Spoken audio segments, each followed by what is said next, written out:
रात के लगभग 10 बज रहे थे। ललित चलते हुए जंगल के रास्ते से अपनी बस्ती की ओर बढ़ रहा था। वो पूरे 2 साल बाद शहर से अपने बस्ती लौट रहा था। जंगल के कच्चे रास्ते से वो काफी सावधानी से आगे बढ़ रहा था कि तभी उसे किसी औरत के रोने की आवाज सुनाई दी। कोई तो मेरी मदद करो, कोई तो मेरी मदद करो। ऐसा कहते हुए वो रो रही थी। ये कौन औरत रो रही है? ललित आवाज की तरफ बढ़ा तो उसने देखा कि एक पेड़ से एक औरत बंधी हुई है। उसने ठीक से उसका चेहरा देखा तो वो चौंक गया, क्योंकि वो चांदनी थी, उसकी पुरानी प्रेमिका, जिसने कुछ साल पहले उसे छोड़ घर वालों के कहने पर किसी दूसरे आदमी से शादी कर ली थी। चांदनी, ये तुम्हें किसने पेड़ से बांध दिया है? वैसे चांदनी रोने लगी। ललित ने रस्सी खोलकर चांदनी को छुड़ा दिया। अरे, तुम्हें पेड़ से किसने बांधा है? मेरे पति ने, क्योंकि मैं उनके वारिस को जन्म नहीं दे पा रही हूँ।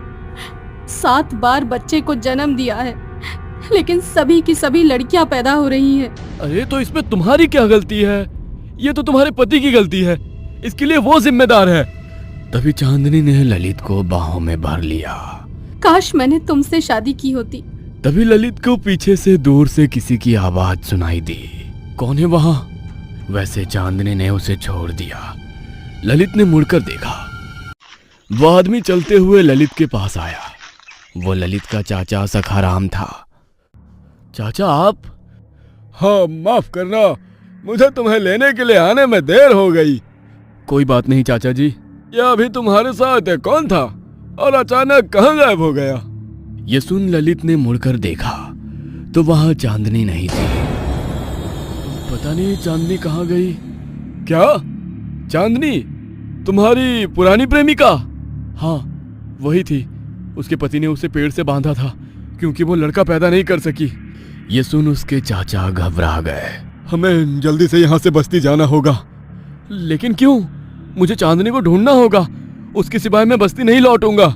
अबे मूर्ख, वो चांदनी नहीं थी। आओ मेरे साथ, तुम्हें कुछ दिखाता हूँ। चाचा ललित को थोड़ी दूर ले जाते हैं। वहां पहुंचते ही ललित ने देखा कि चांदनी की लाश एक पेड़ से बंधी हुई है और किसी ने उसके शरीर का मांस खाया है। ये देख ललित रो पड़ा। लेकिन ये कैसे हुआ? पंचों ने चांदनी को जख्मी करके पेड़ से बांधने की सजा दी ताकि रात में जंगली कुत्ते इसे चीर फाड़ कर खा जाएं। क्योंकि चांदनी एक बदचलन औरत थी, उसका गांव के 2-3 मर्दों के साथ चक्कर था। नहीं, चांदनी ऐसी नहीं थी। तो उसने तुमसे शादी क्यों नहीं की? हाँ, उसका मन तुमसे भर गया था, इसलिए उसने तुमसे शादी नहीं की। नहीं, उसने मेरे साथ शादी नहीं की क्योंकि उसके घर वाले खुद की जान लेने वाले थे। देखो बेटा, वो कुछ भी हो, लेकिन अब चांदनी मारी जा चुकी है और जिसे तुमने कुछ देर पहले देखा वो छलावा थी, एक स्त्री छलावा, जो रात में जंगल से जाने वाले प्रवासी मर्दों को साथ में रात बिताने का झांसा देकर तालाब के किनारे ले जाती है और उन्हें डुबो कर मार डालती है। क्या? स्त्री छलावा? हाँ, स्त्री छलावा, जो किसी भी स्त्री का रूप ले सकती है। लेकिन ये स्त्री छलावा इस जंगल में आया कैसे? लोग कहते हैं कई सालों पहले एक तांत्रिक ने इस छलावे को एक मटके में बंद कर दिया था और जमीन में गाड़ दिया था, लेकिन कुछ वजह से वो मटका फूटा और छलावा मुक्त हो गया। तब से वो मर्दों को अपना शिकार बना रही है। इससे पहले कि हमें कोई और छलावा पकड़ ले, हमें जल्दी से यहाँ से भागना होगा और बस्ती पहुँचना होगा। ऐसा कहकर चाचा जंगल में भागने लगे। ललित भी घबराते हुए उनके पीछे पीछे भागने लगा, लेकिन चाचा अचानक से जंगल के अंधेरे में गुम से हो गए। उनके पास पहुंचने के लिए ललित ने अपनी रफ्तार बढ़ाई, लेकिन तभी वो एक पत्थर से टकराकर जमीन पर गिर गया। जैसे तैसे वो उठकर बैठ गया। उसने उस पत्थर की ओर देखा जिससे टकराकर वो नीचे गिरा था। तभी अचानक वो पत्थर चाचा में बदल गया और चाचा डरावनी आवाज में हंसने लगे। चाचा, चाचा, चाचा आप? अरे काहे का चाचा? मैं तो एक छलावा हूँ। तुम्हारा चाचा तो बस्ती में अपने झोपड़ी में आराम कर रहा है। ललित के अंगूठे में जख्म हो गई थी।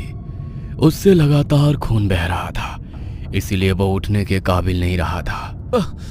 मुझे छोड़ दो, मुझे छोड़ दो। अरे ऐसे कैसे छोड़ दूं? तुम्हें छोड़ दिया तो मैं किसके साथ मौत का खेल खेलूंगा? कहते हुए वो छलावा उसके पैर के पास बैठ गया। उसने ललित का पैर पकड़ती ही ललित की हलचल बंद हो गई। उसने अपनी जीभ से अंगूठे से निकलता खून चाटा। कोई मुझे बचाओ! तभी एक चाकू छलावा के पीठ को चीरते हुए छाती के सामने आया और छलावा ललित के बगल में गिर गया। ललित ने सामने देखा तो वहां चांदनी खड़ी थी, लेकिन मरते वक्त वो छलावा कुछ तो फुसफुसाया।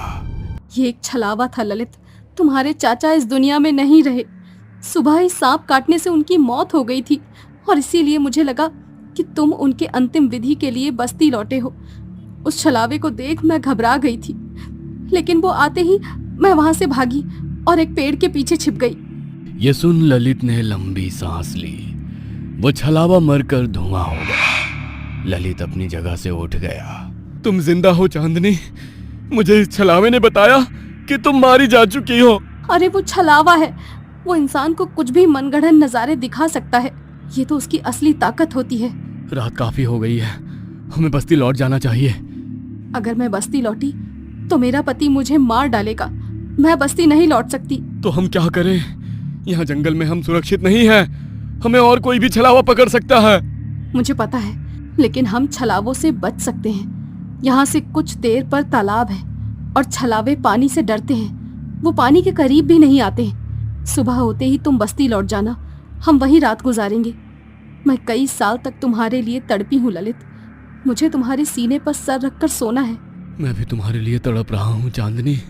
ऐसा कहते हुए उन दोनों ने एक दूसरे को अपनी बाहों में भर लिया। अरे तुम्हारे हाथों में चाकू, इधर दो, दूर करो इसे।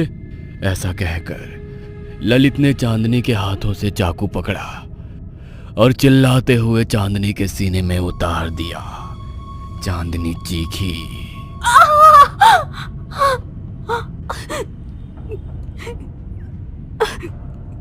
क्यों? क्यों? क्योंकि तुम चांदनी नहीं छलावा हो। मरते वक्त उस छलावे ने मेरे कान के पास फुसफुसाहट की थी। उसने कहा था कि ये औरत भी छलावा है, इसके सीने में लोहे का चाकू उतार दो। इस बार तो बच गए तुम, अगली बार नहीं बचोगे। वो छलावा तड़पते हुए बोला और हवा में धुआं हो गया। ललित ने खुद को छलावे की चंगुल से बचा लिया और जैसे तैसे अपनी बस्ती पहुंचा। दूसरे दिन सुबह उस गांव में चांदनी को देखा, जो उसके प्यार को पूरी तरह से भूल चुकी थी और अपने पति के साथ खुशी से रह रही थी।